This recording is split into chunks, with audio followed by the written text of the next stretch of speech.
ஓம் சுவாமியே சரணமையப்பா. உலகளாவிய ரீதியிலே ஒரு ஐயப்ப சமுதாயம் ஒன்று பல கோணங்களில் இருந்தாலும் கூட இன்றைய தேவை என்று ஒன்றுண்டு.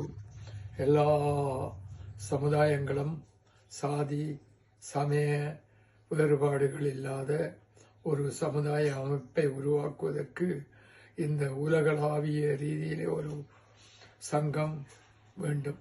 அந்த ரீதியிலே ஒரு அணுகுமுறையாக கபிலன் அவர்களுடைய சுவாமி கபிலனுடைய அணுகுமுறையினாலே இந்த முயற்சி நடைபெறுகிறது.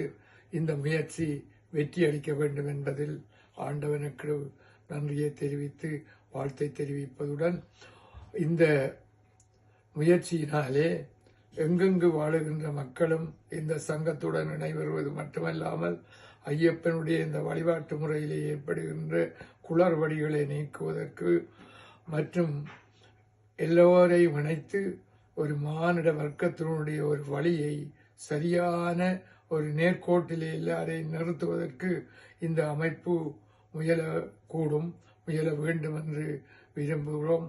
அதே வேளையிலே இந்த அமைப்பின் ஊடாக ஐயப்ப சமுதாயம் ஒன்று உருவாகுவதன் மூலமாக வேறுபாடுகளற்ற ஒரு சமுதாயம் மட்டுமல்ல,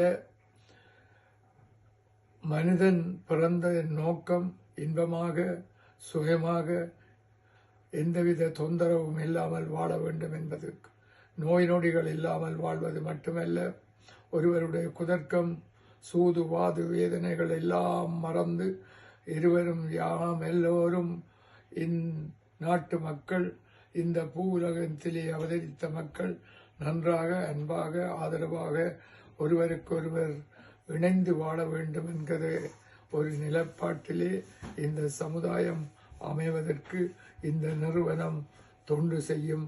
ஆகவே இதை எதிர்பார்த்து நல்ல ஆரோக்கியமாக இந்த நிறுவனம் வளர வேண்டும் என்று வாழ்த்து கூறுவதில் பெருமகிழ்வு கொள்கிறேன்.